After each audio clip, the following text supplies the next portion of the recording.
Привет, дорогие друзья! А Зеленский-то вор, вы знаете? Да ладно! Вор, коррупционер. И вся бригада его, это бригада воров, расхитителей и коррупционеров. Еще об этом кричать не во весь голос, но вот чем больше западные партнеры желают прогнуть Киев на замораживание конфликта или как на мирные соглашения, пусть даже путем территориальных уступок, тем больше они начинают замечать. Вы представляете, прозрение, наступает прозрение. И вот уже они замечают, несколько статей даже появилось о том, с какими трудностями сталкивается мобилизация, потому что нет добровольцев. К этому присоединилось издание BBC, там обратили внимание на то, что СНБО анонсировал призыв 160 тысяч человек за 3 месяца. И в вооруженных силах назвали это высшей планкой. Высшей планкой, к которой надо стремиться, хотя заметили, что, может быть, эта планка достигнута не будет, потому что все, кто хотели присоединиться к вооруженным силам, уже присоединились. Я должен заметить, что те, кто хотели и присоединились, сейчас горько плачут, потому что назад их теперь домой не пускают. Ротация у них не происходит, ну и полная вообще у них происходит жесть. Да, материальное обеспечение оказывается внезапно не такое, как обещали или как было в начале, скажем так, потому что некоторые говорили, что вроде как они даже что-то там получали, а сейчас не очень. Ротации происходят только в специализированных подразделениях, которые никто на фронте не видит.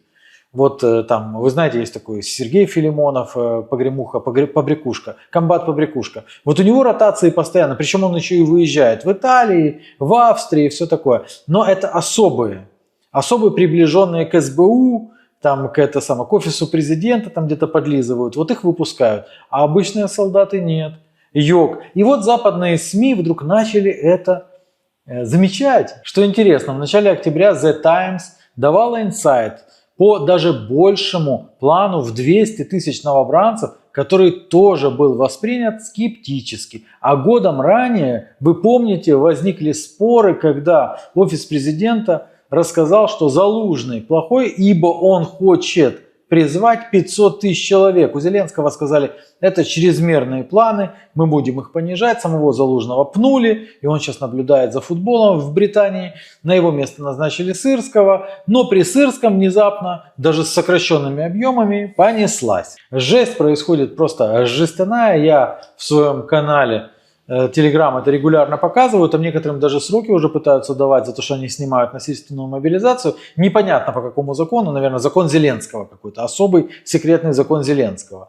Но в Европе этого не замечают, как вы знаете, европейские, хочется сказать плохое слово, но сдержусь. Они этого делано не замечают, они говорят свобода слова, там все нормально, права человека соблюдаются украинским режимом и так далее. В общем, нежелание Конгресса США голосовать за крупный пакет американской помощи напрямую связывали со слишком мягким законодательством о мобилизации. Они не хотели давать оружие, пока не увидят, что есть кем воевать. Дело в том, что без бойцов у ВСУ не получается, в лучшем случае сейчас получается латать потери. То есть умерли, сразу же новых с улиц набрали, туда бросили. А Западу дело в том, что, смотрите, Киев постоянно выпрашивает оружие. Постоянно выпрашивает оружие, деньги, выпрашивает то, все, 5-10, а сам, получается, не выполняет своих взятых на себя обязательств по поводу мобилизации, силовой в том числе. И, конечно же, эти обязательства были взяты не публично, но, по всей видимости, какие-то договоренности с Западом были, а они не соблюдаются, потому что не получается. Даже несмотря на то, что хапают прямо на улице, хватают, тянут за ноги, все такое, не получается. Причем, что я вижу, что хватают людей там, какие-то с инвалидными какими-то палками. Вы что, совсем, что ли, ополоумели, что ли? И если обязательства по мобилизации не выполняются, то вы видите, как признается сам Зеленский, из пакета США к текущему моменту Киевом получена только 10-я часть. Там же в BBC констатируют, что Украина еще больше зависит от поставок западной техники, которая используется даже в Курской области. Там, конечно, говорится, что россияне теряют очень-очень много солдат, намного больше. Я вообще каждый день это вижу, как будто это должно успокаивать. Россияне теряют больше, но дело в том, что россияне теряют и технику тяжелую, но они могут ее производить, россиянам никто ее не подарит. А Киев рассчитывает исключительно на привозную технику. И если поковырялись, нашли где-то Абрамсы какие-то устаревшие в Австралии прислали и так далее, то вообще-то сейчас не очень хорошо с поставкой техники. Нет техники, нет ни хрена. А если ни хрена нет техники, то значит все труднее Генштабу планировать свои гениальные спецоперации. И я уже сообщил в закрытом телеграм-канале, что планируют они еще там пару направлений, да, но именно из-за планирования одного направления больше стало прилетать по Харькову, правда в украинских СМИ об этом не расскажут. Ну и из-за планирования другого направления там может быть снесена Молдова, ну, если сунется в эту авантюру. Вот такие авантюрные придумываются операции. И вне поставки тяжелого вооружения Киеву нет какого-то, возможно, злого умысла со стороны американских партнеров. Это просто, они же всегда говорят европейцам отдавайте, а европейцам уже просто нечего отдавать. В будущем году может сократиться еще и финансовая помощь, причем вне зависимости от того, изберут Трампа или нет, при худшем раскладе в 2 раза сократится такая помощь. Тем временем в The New York Times подвели итоги 10 месяцев боевых операций в 2024 году и пришли к неутешительным выводам. Они начали замечать то, повторюсь, чего они раньше не замечали. И несмотря на все победные реляции о том, что Курская спецоперация привела к тому, что замедлила продвижение на востоке, на самом деле вооруженные силы Российской Федерации в октябре достигли самых больших территориальных успехов с июля 2022 года. На Донбассе они сейчас укрепляют фланги перед наступлением на ключевой узел Покровск. Мы убеждены, что до Покровска россияне хотят сначала окружить и захватить Курахово. Кстати, если не считать Курщину, хоть сколько-нибудь значимые приобретения у ВСУ в этом году были разве что в июне. Полагаем, связано это в наибольшей степени с контратаками в Волчанске и около него, чтобы не допустить дальнейшего прорыва вглубь Харьковской области. Собственно, по официальной версии войска в Курскую область ввели, чтобы не допустить повторения сценария Волчанска на Сумщине или Черниговщине. Быстрое продвижение России – это разительное изменение по сравнению с событиями прошлого года, когда линия фронта оставалась в основном статичной. В обе стороны начинали амбициозные наступления, которые в основном проваливались. Но патовая ситуация, которой характеризовался 2023, заложила основу для недавнего прогресса Российской Федерации. Какими бы незначительными ни были ее достижения, атаки России постепенно ослабили украинскую армию до такой степени, что ее растянутые войска больше не могут удерживать некоторые свои позиции. Западные аналитики сравнивают нынешнее течение конфликта с игрой «Ударь крота». Кризисные явления возникают быстрее, чем с ними можно справиться. Уже все знают, как летят кабы, уже все знают, что позиции подвергаются постоянным жесточайшим обстрелам, но здесь еще очень серьезнейший фактор, на который опять-таки вдруг прозревшие западные журналисты обратили внимание, о котором мы рассказывали уже очень давно. Обратите, кстати, внимание, сейчас украинские тоже там волонтеры, там всякие активисты, там Стерненко и компания, они вдруг начинают говорить, плохая Курская операция, виновата там руководство. Они боятся все еще разлепить свой клюв относительно того, кому они лижут задницу, то есть относительно Зеленского, да? Но тем не менее начинают что-то квакать. Месяц назад, посмотрите, гениальная спецоперация, гениально Путин на коленях стоит, да? Так вот, на что сейчас начали обращать внимание и на что мы обращали внимание еще тогда? Фортификации, фортификационные заграждения, укрепления, а вернее их отсутствие. Захватив фортецу Угледар, российские войска обнаружили за ним преимущественно открытую местность с редкими оборонительными линиями и очень скудной застройкой, за которую могли бы зацепиться ВСУ. Захватив Угледар, российские войска продвинулись на 10 километров на север, что является достаточно существенным показателем. Мы продвинулись за ним исключительно потому, что никаких фортификаций не было. Послушайте, а куда делись фортификации? Не, подождите, или их не было? Такого быть не может. Как это так их не было? Куда-то же выделялись деньги, миллиарды, я подозреваю, миллиарды долларов. Они выделялись на фортификации, и вдруг их не стало или не было. Еще живо в памяти выступление Зеленского в Запорожье. Он тогда поручил быстро строить укрепления, причем не только там, где на тот момент шли бои, но и, к примеру, на границе с Белоруссией. Тот приказ Зеленского стал настоящим водоразделом. До этого момента Зеленский некоторое время пререкался с главкомом Залужный, который писал статьи о тупике на фронте. Но в итоге Зеленский, по сути, признал, что контрнаступление не достигло целей. И Зеленский типа понял, что на самом деле говорили долго ему и говорили правильно, что необходимо переходить к тактике маневренной обороны. Но для того, чтобы маневрировать в этой обороне, надо от чего-то плясать. Как это происходит? Штурмовые группы врага заходят в траншеи, бойцы отходят на безопасные позиции в ожидании резервов, чтобы их оттуда выбить. Враг занимает укрепрайон, соседние укрепы усиливаются, чтобы не допустить дальнейшего прорыва. Таким образом, ВС РФ атакуют где могут, но не могут преодолеть оборонительные рубежи. В итоге постепенно истощаются, пока Украина готовит и вооружает новые бригады, чтобы снова перейти в атаку. Собственно, союзники предлагали пересидеть 24 год. Вы помните, они предлагали пересидеть и дождаться результатов выбора и начать атаковать уже в 2025. Если бы Зеленский тогда их послушал, а что уж говорить, если бы. Если бы да кабы во рту выросли бы грибы, то был бы не рот, а целый огород. На большое строительство фортификаций Кабмин с начала года потратил не менее $1 миллиарда и собирается создать финансовый резерв для тех же целей. То, что я вам и говорил. Конечно, это даже не сотни миллионов долларов, это $1 миллиард. Дело в том, что они, планируя переходить к маневренной обороне, не строили фортификации, а просто воровали деньги. Могли ли они понимать, чем это закончится? Конечно, они понимали, чем это закончится. Это закончится разгромом. Но кому это интересно? В стране, где не сидит никто, ни за какое воровство, это особо и не страшно. Плюс, конечно же, распоряжение было дано с самого верха. То есть это распоряжение было дано из офиса президента. Кто-то в офисе президента абсолютно в теме и абсолютно в доле. Был заявлен амбициозный план выстроить собственную линию Суровикина, а точнее 3 линии общей протяженности 2000 километров к концу весны. Причем разными линиями занимались разные ведомства, в том числе сомнительные подрядчики. Еще в мае, согласно официальному заявлению министерства, строительство оборонных рубежей на Донбассе и в некоторых других подходило к концу в мае. Но уже тогда, весной, поступали жалобы с передовой на то, что за работы не взялись раньше.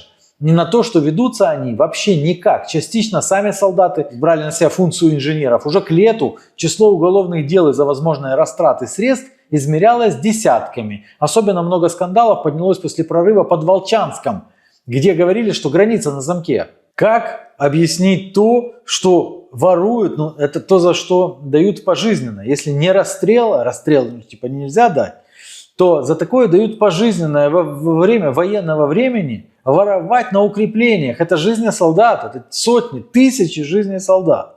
Но как начали успокаивать? Начали успокаивать, забрасывая в СМИ. То есть получили темник из офиса президента и начали рассказывать, в Курской области у русских тоже укреплений не было. Во-первых, в Курской области там показывали интересные укрепления и показывали их солдаты как чудо какое-то. Помните? Ходит он и говорит, смотрите, что у них здесь, смотрите. И вторая тема, второй нюанс. Да? На украинские потратили $1 миллиард и еще собираются какой-то там запас. А на вот эти вот курские в пересчете $37 миллионов. Разницу чувствуете? В Покровске только недавно начали устанавливать зубы дракона в чертах города. В Мирнограде их заказали к Новому году. Вы представляете, а сети обошли фотографии этих зубов дракона, которые, знаете, как оно бывает? Сказали, надо их привезти, их привезли. Но никто не верит в то, что они там что-то могут там остановить врага или же, их просто взяли и сбросили. И никто за это не несет ответственность. Поймают какую-то, может быть, работницу ЖЭКа, знаете, как говорят, дадут ей что-то и расскажут, что она шпионка ФСБшная. На самом деле, конечно же, такой распил идет не на уровне работников ЖЭКа. Нет. Очень хорошо было бы расследовать, а какие суммы на строительные работы правительство получило в виде помощи от западных лохов-партнеров. Кто предоставлял строительную технику? Очень интересная была бы информация к размышлению. Куда все подевалось и при чем тут Кирилл Тимошенко? Между тем, спустя год после пламенного выступления Зеленского в Запорожской области, говорят, что Запорожская область должна стать фортецей. Строительство уже завершено на конечном этапе. На конечном этапе закончено 99,9. Третья линия будет подготовлена в ближайшем будущем. Я вам, во-первых, замечу, что еще весной они говорили, что уже находятся на конечном этапе. Ну, если конечный этап как-то растянулся, долго кончали, можно так сказать. Вот. И что еще интересно, что как только что-то объявляют фортецей, вы обращали внимание? Вот только что-то объявляют фортецей, сразу же это заканчивается плохим. В связи с этим мы находим еще одну причину, по которой Зеленскому мог понадобиться суицидальный поход в Курскую область. Возможно, для того, чтобы отвлечь внимание как раз-таки от масштабного крадевництва на фортификационных сооружениях. Вполне возможно, что и следующие его походы с такого же уровня, которые приведут к такому же разгрому и к уничтожению, постепенному уничтожению ВСУ, будут приурочены опять-таки к тому, чтобы отвести взгляд партнеров.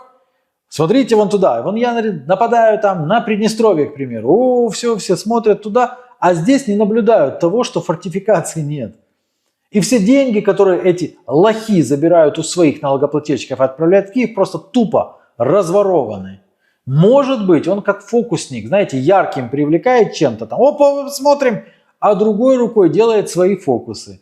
Но то, что офис президента напрямую причастен к расхищению этих средств, это факт. И вы увидите, что когда почувствуют слабость Зеленского, все те, которые сегодня молчат, начнут вдруг лаять. Некоторые уже повылазили из-под лавки, долго сидели, долго молчали, только языки показывали и лизали задницу Зеленскому. Так чук-чук полезали и спрятались. А сейчас ты посмотри, начинают потихоньку вылазить. То ли еще будет. Западные партнеры постепенно начинают делать вид, что замечают то, что происходит в Украине. Ничего хорошего это Зеленскому и его компании воров не несет. Наблюдаем дальше. Хорошие времена наступают. Пока. Assis ici au travail, je suis juste en colère. Je n'ai pas vu beaucoup mon fils cette année. Je ne l'ai pas eu pour l'été à cause de ce foutu virus et ça me contrarie. Fin septembre, j'ai découvert que ma femme de 5 ans me trompait. J'ai passé la plupart de mon temps à traiter avec le FBI, ce qui a été un processus compliqué et frustrant. J'ai eu cette femme désagréable dans ma maison et je dois faire semblant que tout va bien, alors tout ce que je veux faire, c'est la confronter et la mettre dehors. Mon avocat continue de me dire d'attendre, mais je n'ai pas dormi dans mon lit depuis presque 2 mois. Je suis impatient de le brûler quand elle sera partie.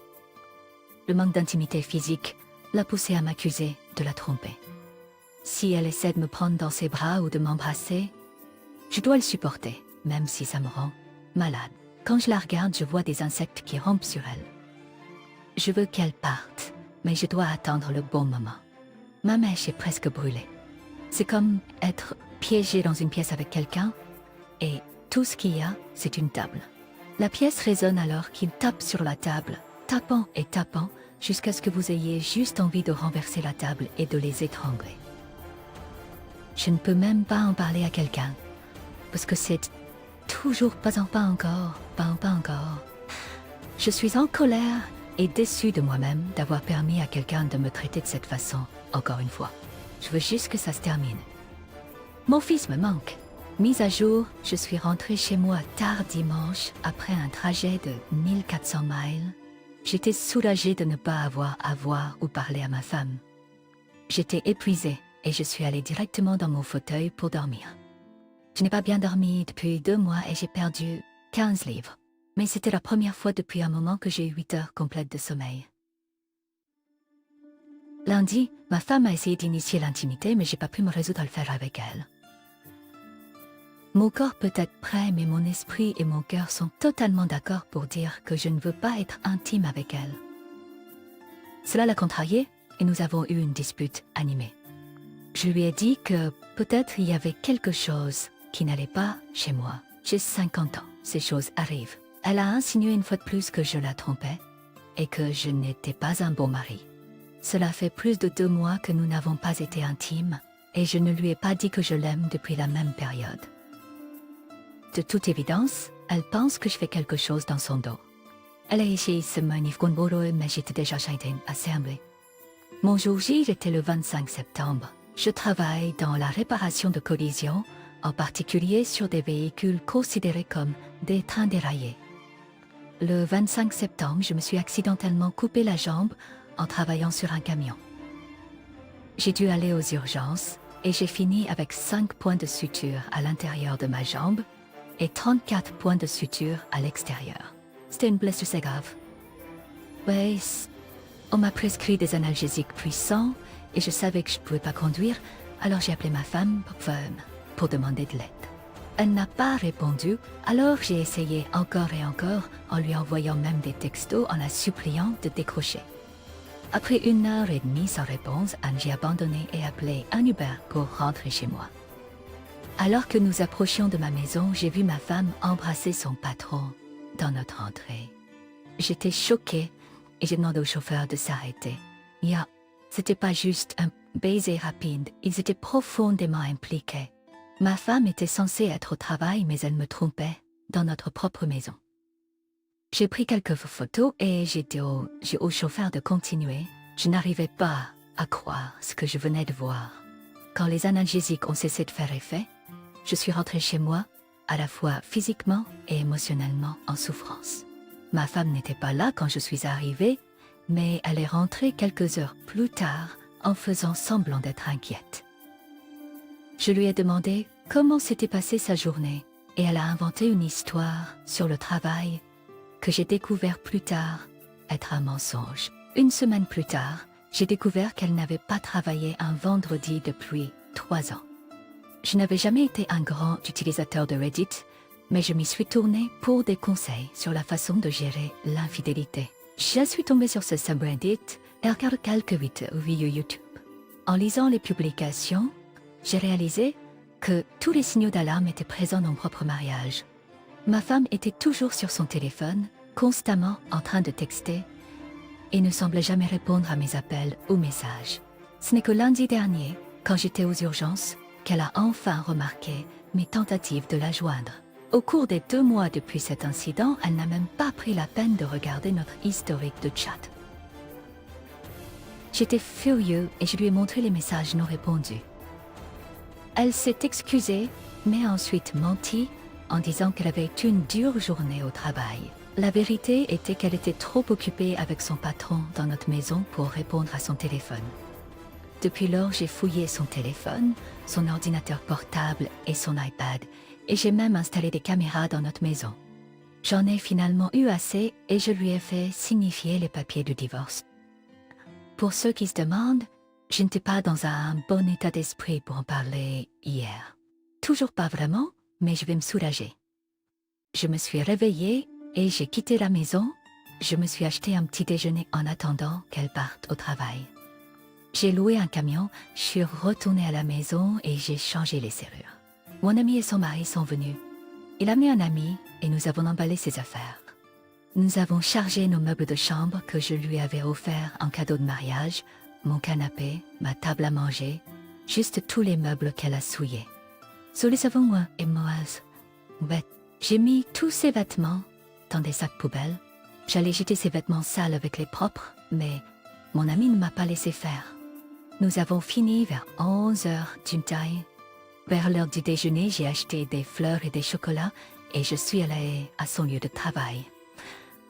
Je suis rentrée, je lui ai donné les fleurs et les bonbons, je lui ai fait un gros câlin et un baiser. Elle est toute souriante et rougissante. Ses collègues disaient « Oh, c'est tellement mignon ». Je lui ai dit que j'aimerais l'emmener déjeuner, mais que je devais aller faire vérifier ma jambe. Je lui ai aussi demandé de ne pas faire de plan pour la soirée, car je voulais lui offrir une soirée spéciale. Je lui ai donné un baiser d'adieu et j'ai commencé à partir. À ce stade, je vais commencer à l'appeler GM Tom ou FT. En partant, j'ai vu son patron et je lui ai fait un grand sourire en disant « Salut Tom, comment vas-tu ?» J'ai fait un signe de la main et je suis partie. Ensuite, je suis allée déjeuner. À 14h, un adjoint allait entrer dans le lieu de travail de ma femme pour lui remettre une assignation. À 14h, j'étais devant la maison de FT. Par texto je te posais surprise. C'est surpris. J'ai pris un selfie dans sa maison et je l'ai aussi envoyé. J'ai frappé à la porte et a répondu. Elle me connaît un peu grâce aux fêtes et aux événements au lieu de travail de ma femme. Dit ma femme est Elle ne m'a pas cru. Je lui ai montré la première photo que j'ai prise et un selfie qu'ils ont pris pendant que ma femme était avec lui sur mon canapé. Elle m'a giflé et s'est mise à pleurer. Je lui ai donné une clé USB avec toutes les preuves que j'avais de l'affaire entre ma femme et son mari. Je lui ai aussi dit que ma femme me trompait avec plusieurs hommes et qu'elle devrait se faire dépister pour les MST. Je lui ai donné la carte de mon avocat et mon numéro. Puis elle m'a demandé pourquoi je faisais ça. Et pour être honnête, je ne sais pas pourquoi je l'ai fait. Je lui ai fait beaucoup de mal. Je me sens comme le plus gros idiot pour avoir fait ça. Je lui ai dit qu'elle avait le droit de savoir. Et je me sentais terrible de lui donner cette réponse. En partant, mon téléphone a commencé à sonner sans arrêt. Je n'ai répondu à aucun appel ou texto. Je suis juste rentrée chez moi. Quand je suis arrivée chez moi, j'ai changé mon statut Facebook en divorcée. J'ai commencé à lire les textos de ma femme. Qu'est-ce que c'est? Qu'est-ce que tu fais? Je lui ai répondu et je lui ai dit qu'elle pouvait venir à la maison à 19h, pas une minute avant, pour récupérer ses affaires. Apparemment, Eftin ne lui a pas tout de suite dit ce que j'avais fait, car j'imagine qu'il avait ses propres problèmes à ce moment-là. Mais ma femme m'a envoyé un texto un peu plus tard en me critiquant. Pour avoir dit à Madame FT. Donc il lui a bien dit. Mon ami qui a couvert ma femme, donc je l'appelle Amber, a commencé à m'appeler. Alors j'ai répondu. Je lui ai demandé, depuis combien de temps sais-tu que ma femme et FT ont une liaison? S'il te plaît, ne me mens pas. Et elle m'a dit ce que je soupçonnais depuis le début, depuis avant même que ma femme et moi nous soyons rencontrés. Tout ce temps, j'étais la maîtresse. Mon mariage entier est une blague malade. Laisse-moi te dire, c'est une pilule amère à avaler. Je lui ai demandé pourquoi elle ne m'avait pas dit. Elle a dit que c'était parce qu'il pensait que je deviendrais violent. Je lui ai dit qu'elle me connaissait mieux que ça. Elle a dit qu'elle avait gardé le secret parce que c'était son ami. Mais qu'en est-il de moi? N'étais-je pas aussi un ami? Je lui ai demandé si elle savait que son mari la trompait, ne voudrait-elle pas que je lui dise? En tant qu'amie, ne serais-je pas obligée de lui faire savoir quelque chose qu'elle devrait savoir? Elle a dit oui, alors j'ai raccroché et je lui ai envoyé des photos que ma femme avait prises d'elle et de son mari et je lui ai envoyé un texto avec le numéro de mon avocat en lui disant que mon avocat a toutes les informations que je connais. Puis je lui ai dit de ne plus jamais me contacter. Vers 16h, ma femme est arrivée vers mes yeux et a des couilles de sang. Elle a commencé à frapper à la porte et à crier. Je n'ai pas répondu. Elle a essayé d'appeler à nouveau. J'ai éteint mon téléphone, puis elle a cassé une fenêtre et est partie. Vers 19h, 2 adjoints se sont garés devant. L'un d'eux était la personne qui m'avait aidé à déménager plus tôt. Sa femme est également arrivée, qui est aussi mon amie. À 19h, Mam est arrivée. Elle avait l'air assez calme. Je suis assez sûre qu'elle et Amber s'étaient disputées à ce moment-là. Je lui ai donné ses vêtements, la clé et l'adresse du garde-meuble ainsi que la carte de mon avocat. Je lui ai dit que tout contact avec moi, c'est par son intermédiaire. Ma femme a commencé avec les conneries du « je t'aime ». Elle a dit que nous pouvons arranger ça, qu'elle est désolée, qu'elle m'aime, que c'était une erreur, qu'elle n'aime pas ces personnes, que ça ne voulait rien dire. J'ai simplement montré la carte de mon avocat. Elle a dit que c'était aussi sa maison et que je ne pouvais pas la mettre dehors. Je lui ai dit que c'était mon foyer et qu'elle avait littéralement commis une erreur qui lui a coûté. C'est à ce moment-là qu'elle est devenue très bruyante. Tous les « je t'aime » se sont transformés en « je te déteste » et en insultes. Les adjoints ont allumé leur lumière et les voisins sont sortis pour regarder le spectacle. Je suis restée assez calme et j'ai gardé mes mains le long de mon cœur. Elle continuait à crier après moi. Je pense qu'elle a peut-être bu. Elle a commencé à pleurer en disant qu'elle n'avait nulle part où aller. Quand je lui ai dit que je m'en fichais, j'ai appris quelque chose de nouveau sur ma femme. Elle s'est donné un coup de poing droit. Elle m'a donné un gros coup de poing et un nez ensanglanté. Je n'ai pas bougé et c'était là. Et elle a essayé de me griffer le visage. Les adjoints l'ont maîtrisé. J'ai refusé de porter plainte et je leur ai demandé de la faire partir. ils ont rédigé un rapport d'incident pour que je puisse obtenir une ordonnance de protection. En fait, je suis contente qu'elle ait fait ça. Quand elle est partie, je suis retournée à l'intérieur et pendant que je me nettoyais et toutes les émotions que j'aurais dû ressentir depuis 2 mois m'ont finalement frappée. Je suis extrêmement épuisée en ce moment. J'avais espéré me sentir mieux après que tout soit sorti, mais ce n'est pas le cas. Je ne suis pas quelqu'un qui pleure facilement, mais j'ai beaucoup pleuré depuis hier soir. Mon téléphone a presque 600 messages et appels non répondus, et le nombre continue d'augmenter. J'ai décidé de couper les ponts avec nos amis communs. Je veux pas qu'ils essayent de jouer les médiateurs dans la situation. Je m'en occuperai plus tard. Je n'ai pas appelé mon fils hier soir, même si je l'appelle habituellement tous les soirs. Je lui dirai ce soir. Il ne sera probablement pas bouleversé par la nouvelle, car il n'aimait pas beaucoup sa mère. Maintenant, pour notre prochaine mise à jour, j'ai rencontré son avocat aujourd'hui. Je n'ai pas obtenu tout ce que je voulais, mais j'ai eu assez. Nous avons signé pour un divorce à l'amiable qui sera officiel dans environ 2 mois. C'est une bonne nouvelle. Je ressens un certain soulagement de cela, mais je suis aussi très triste pour toute cette histoire. Tout d'abord, elle ne m'a pas regardé une seule fois pendant toute la procédure. Je ne veux pas supposer ce qui se passait dans sa tête, mais j'aimerais penser qu'elle n'avait pas le courage de me regarder dans les yeux. Elle a eu un bon avocat qui savait qu'il avait affaire à un cas difficile. Ils ont demandé si une réconciliation était possible, et nous l'avons envisagé, même si ce n'est pas possible. Nous nous avons pas demandé une divulgation complète de ce qu'il a fait. Son avocat lui avait déjà fait écrire, mais ce qu'elle a écrit était moins que ce que je savais déjà. Je l'ai lu, et curieusement, les 2 hommes dont je ne connaissais pas l'identité n'étaient pas inclus. Mon avocat a produit des images fixes de la guerre demandé qui est-ce et qui est-ce. Elle n'a pas été très coopérative non plus.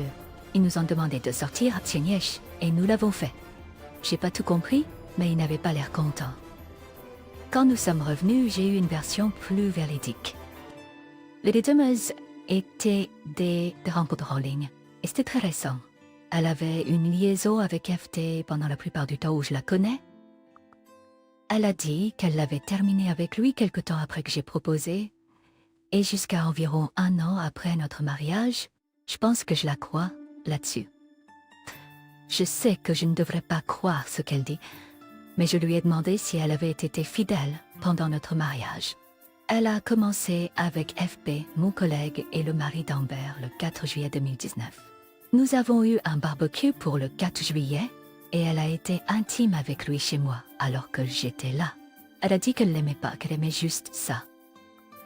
Pendant cette année, elle est devenue plus audacieuse et a commencé à rencontrer des hommes au hasard sur des sites en ligne. Je suis assez sûre qu'elle a aussi eu des rencontres dans des parkings et autres, mais j'ai pas insisté là-dessus. J'ai demandé aux avocats de nous laisser un peu d'intimité parce que je voulais lui poser des questions personnelles. Et ils ont quitté la pièce et je lui ai demandé pourquoi. Pas pourquoi elle a trompé, mais pourquoi elle m'a épousée. Pourquoi n'a-t-elle pas dit non? Elle a dit qu'elle m'aimait. Quelle belle façon de montrer. Elle voulait être mariée. Elle voulait ça. La sécurité. J'étais bonne au lit, mais elle aimait FT depuis 10 ans. Il ne quittait pas sa femme et son horloge tournait. Donc j'étais un plan de secours en quelque sorte. Elle a dit que je la rendais heureuse, mais elle voulait ce qu'elle voulait. Pour ces hommes, ceux qui demandent, ils ont toujours été. Amber a fait tout un scandale au travail. Je n'avais pas besoin de faire des histoires à propos de quoi que ce soit. Ma future ex-femme vit chez ses parents. Je sais pas ce que FT et Madame FT font. On m'a dit que ça ne me regardait pas. Je pense qu'il essaie de rester marié. S'il reste marié, je devrais peut-être te confronter. J'ai demandé s'il y avait autre chose que je devrais savoir. Elle m'a dit qu'elle avait avorté il y a 2 ans parce qu'elle ne savait pas qui était le père. Waouh, c'était un coup bas. Au début, nous avons essayé d'avoir un enfant, mais nous avons opté pour attendre d'essayer et profitons de l'intimité. J'aurais adoré avoir un autre enfant, comme une fille que je pourrais gâter. J'ai eu des rapports non protégés avec ma femme presque tous les jours. Il y a de fortes chances que cet enfant soit le mien. Je ne saurais jamais. Ça suffit pour me lever et partir. Elle peut parler d'une balle évitée? Je pense juste qu'elle a mis fin à mon enfant. Si quelqu'un ici a déjà fait de la boxe, il y a un moment où les coups continuent de pleuvoir, mais vous ne les ressentez pas. Je veux dire, ils font des dégâts, mais ça le fait pas mal, comme les premiers coups. C'est juste trop et vous vous engourdissez. C'est là où j'en suis. Elle pourrait me dire qu'elle a déclenché l'incendie de Chicago, et je ne serais pas surpris. J'ai rappelé les avocats. Ils m'ont dit d'aller au plan B. Le plan B est de retirer ma demande de pension alimentaire de la table. Je veux que l'accord de divorce soit non testé et signé. C'est rien de plus rapide. Je voulais dire qu'une condition pour se réconcilier était qu'elle annule toutes ses autres interactions, mais je sais que c'est impossible. Il n'y a pas d'intérêt à être malin ici. Je ne mentirai pas l'avortement de Turbe. Je ne veux pas de rappel mensuel de cette femme, même sous forme de chèque de paie. Donc à 17,43 dans environ 2 mois, ce sera officiel. Je garde ma maison, mes fonds de retraite, tous mes biens, et il n'y aura pas de pension alimentaire pour l'un ou l'autre d'entre nous. Elle reçoit 73 000 de nos économies, mais n'est pas autorisée à me contacter à nouveau. Nous en avons fini. Je me fiche de ce qui lui arrive maintenant. Je ne veux pas voir ce qu'elle va faire. Pour son bien et pour quiconque elle rencontrera à l'avenir, j'espère qu'elle consultera un thérapeute. Mais je n'ai plus à m'inquiéter de cette femme. Je ne ressens en aucun cas un poids en moins sur moi. J'ai mangé un sandwich terrible et c'est tout ce que je peux goûter. Je n'ai rien eu à être heureux pendant 3 mois et je ne suis pas heureux maintenant. Je vois pas ça dans mon avenir, du tout. Cet avortement est dans ma tête depuis qu'elle l'a dit. Je pense que ça va rester là pendant longtemps. Je ne sais pas ce que je vais faire dans un avenir immédiat ou à long terme. Que lorsque tout cela sera finalisé, je me sentirai mieux. Je ressentirai une sorte de libération. Je ne sais pas. Pour l'instant, elle veut juste être laissée tranquille. Plus de tout va bien. Désolée d'entendre ça ou quoi que ce soit de ce genre. Pour l'instant, j'ai juste du calme. Pendant tout ce temps, j'ai réfléchi à tout ce que j'ai fait et je ne vois nulle part où j'ai fait les choses correctement, seulement là où j'ai fait des erreurs. Je sais que c'est une mentalité horrible à avoir, mais c'est ce qui me reste.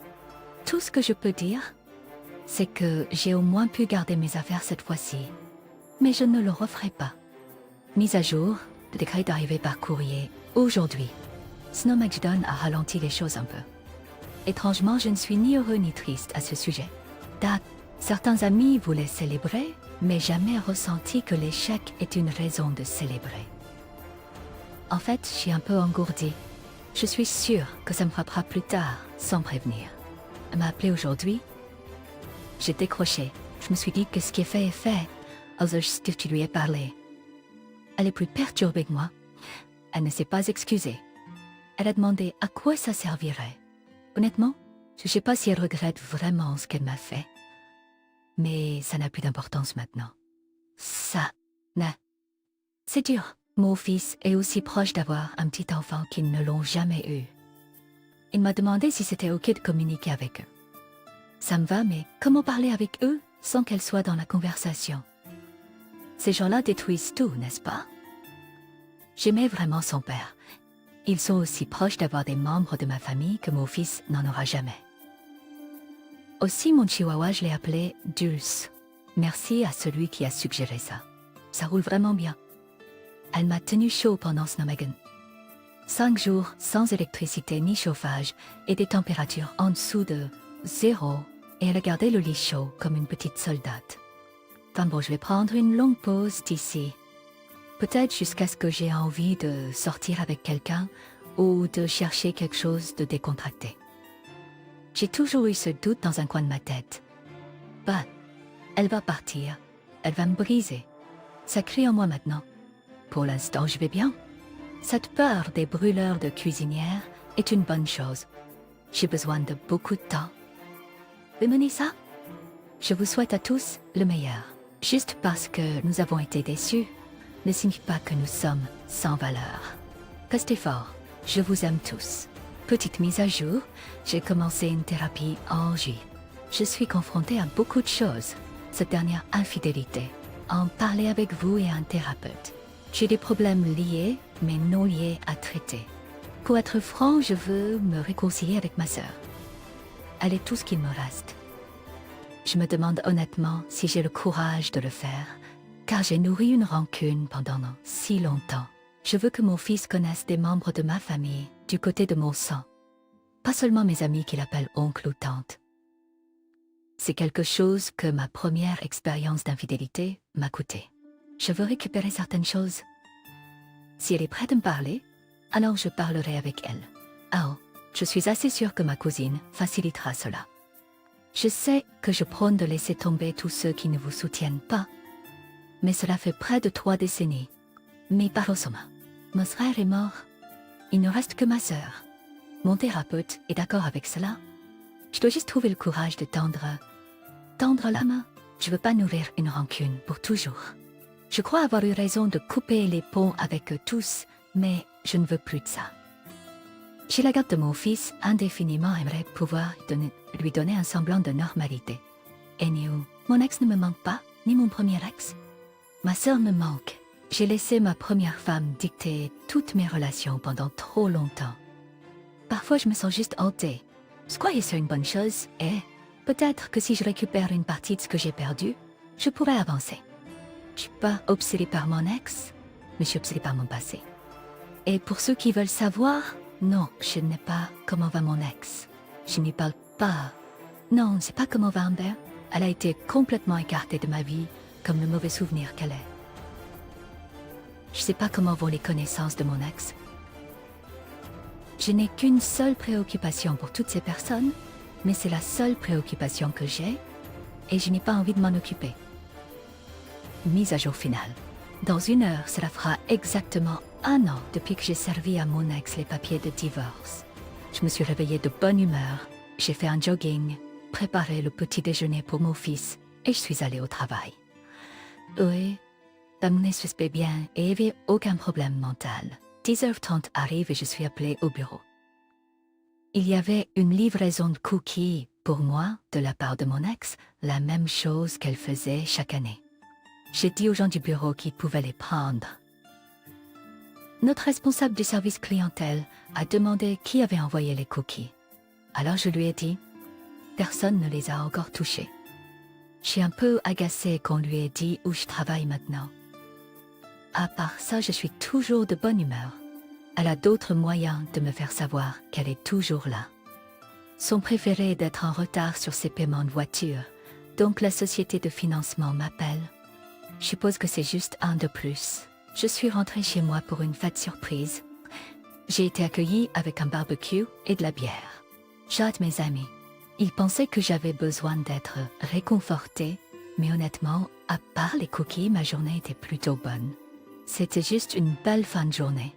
OP, c'est tellement ironique qu'elle t'envoie des cookies pour ton anniversaire 1 an jour pour jour après avoir été servie. On dirait qu'elle pense qu'il y a quelque chose à célébrer.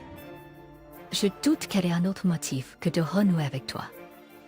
Elle était complètement indifférente lors de votre dernière conversation, donc je doute que le temps ait changé son attitude. Je suppose qu'elle veut continuer la dispute en admettant d'autres actions blessantes juste pour te faire un peu plus de mal. Ou peut-être qu'elle se plaint d'argent. Quoi qu'il en soit, je suis content que tu te sois débarrassé des cookies sans y penser. Ton histoire sert d'exemple pour les autres sur la façon de gérer un conjoint infidèle. Merci de partager cette merveilleuse histoire avec nous.